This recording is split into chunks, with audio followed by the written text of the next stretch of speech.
Berjumpa lagi dalam permenungan kita edisi Kamis 22 Desember 2022, hari biasa khusus Advent pekan keempat.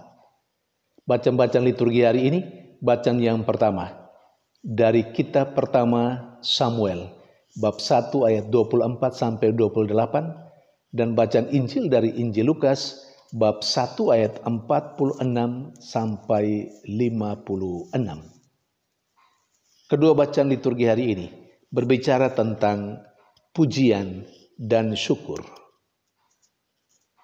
Pujian dan syukur yang diungkapkan baik oleh Hana dalam bacaan pertama hari ini maupun oleh Maria dalam bacaan Injil hari ini.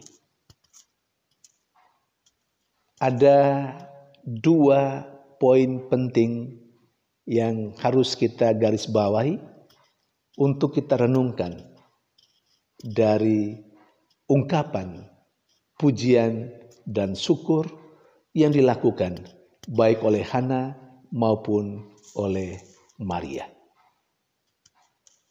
Yang pertama, Hana dan Maria sangat meyakini bahwa apa yang ada pada mereka, apa yang mereka berdua alami itu adalah rahmat dari Tuhan, datang dari Tuhan. Hana, seorang yang sudah sangat lama mendambakan kehadiran seorang anak. Dia menanti-nantikan kehadiran seorang anak, tidak secara pasif, tetapi dia menantikannya secara aktif. Apa yang dia lakukan? Dia berdoa dan berdoa. Dia terus berdoa. Sampai pada akhirnya, ia mendapat karunia dan rahmat dari Allah. Seorang putra dia lahirkan yang disebut dengan Samuel. Karena itu, bagi Hana, Samuel anaknya itu, ia alami atau diberikan kepadanya sebagai anugerah dan rahmat dari Tuhan yang telah mendengarkan doanya. Karena itu ia bersyukur, dan syukur itu dinyatakan dalam bacaan pertama hari ini. Itu poin yang pertama. Menyadari bahwa yang ada pada dia, anaknya Samuel, adalah anugerah dari Allah. Karena itu dia syukuri. Hal yang sama juga terjadi dengan Bunda Maria. Maria dalam bacaan Injil hari ini mengungkapkan nada pujian dan syukurnya kepada Tuhan. Bahwa dia kemudian baik oleh Elizabeth maupun segala suku bangsa menyebutnya berbahagia. Itu tidak pertama-tama karena dirinya sendiri. Tetapi itu karena rahmat dan karunia yang Allah anugerahkan kepadanya, yakni ia dipilih menjadi Bunda Putra Allah. Ia yang akan mengandung dan melahirkan Putra Allah. Dan karena itulah dia disebut sebagai orang yang berbahagia, baik oleh Elizabeth saudaranya maupun segala suku bangsa yang lain sampai saat ini. Lagi-lagi ucapan pujian dan syukur Maria seperti yang diceritakan dalam bacaan Injil hari ini adalah karena kesadaran bahwa yang dia miliki status sebagai Bunda Putra Allah, mengandung dan melahirkan Putra Allah, itu anugerah, pilihan, rahmat dari Tuhan. Saudari dan saudara yang terkasih, poin yang kedua yang juga diungkapkan baik oleh Hana dalam bacaan pertama maupun oleh Maria dalam bacaan Injil hari ini. Mereka berdua ternyata telah mengungkapkan pujian dan syukur kepada Allah secara sempurna. Mengapa?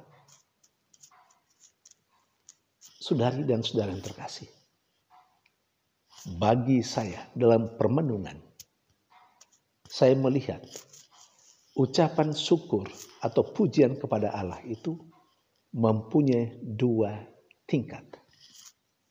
Tingkat yang pertama adalah ucapan syukur dan pujian kepada Allah secara verbal, kata-kata. Dan itu ungkapan pujian dan syukur menurut hemat saya hal yang paling dasar, paling awal, tingkat yang paling rendah yang pada umumnya bisa dilakukan oleh hampir semua orang. Tapi itu tahap awal. Tahap yang kedua adalah ungkapan atau ucapan pujian dan syukur kepada Tuhan dengan cara hidup, dengan tutur kata dan perbuatan-perbuatan yang baik yang sesuai dengan kehendak Allah. Dua poin ini terkandung dalam pujian dan syukur baik oleh Hana maupun oleh Maria menurut kedua bacaan liturgi hari ini. Saudari dan saudara yang terkasih, bahwa Hana pada akhirnya mempersembahkan Samuel anaknya, itu ungkapan syukur yang sesuai dengan aturan dari Allah yang diberikan kepada mereka sebagai orang Yahudi. Dan itu dilakukan oleh Hana, mempersembahkan Samuel ke bait Allah. Dan lebih jauh dari itu, apa yang Hana katakan tentang Samuel kepada Allah. Dia ternyata membiarkan Allah, terserah kepada Allah. Allah mau memakai Samuel, anak yang masih kecil itu, untuk apa? Terserah pada Allah. Itu artinya Hana mau mengatakan bahwa Allah akan memakai hidup Samuel untuk Allah dan untuk tujuan, keinginan, kehendak Allah sendiri. Bagi saya, itu adalah ungkapan syukur yang paling tinggi. Karena menyerahkan Samuel untuk dipakai oleh Allah menurut kehendaknya. Hal yang sama juga terjadi dengan Bunda Maria. Kita tahu dalam sejarah kehidupan Bunda Maria, sejak ia dipilih oleh Allah, sebenarnya sejak keabadian, tetapi menurut catatan kitab suci, ketika malaikat Gabriel mendatanginya, malaikat Gabriel sebagai utusan Allah, membawa berita gembira, tapi juga penuh tanggung jawab. Dan ketika Maria berkata, "Aku ini hamba Tuhan, terjadilah padaku menurut perkataanmu." Pada saat itulah Maria mulai menghayati apa kata-kata yang dia sampaikan kepada Allah melalui malaikat Gabriel. Bahwa dia adalah hamba Allah, segala sesuatu yang terjadi dalam kehidupannya, dia akan terima. Kira-kira seperti itu sederhananya. Dan memang pada akhirnya kita tahu, dalam sejarah kehidupan Maria, Maria sungguh-sungguh menerima apapun yang terjadi dengan kehidupannya dan kehidupan anak yang ia kandung, yang ia lahirkan, dan yang ia pelihara, dan yang ia dampingi dalam sejarah keselamatan.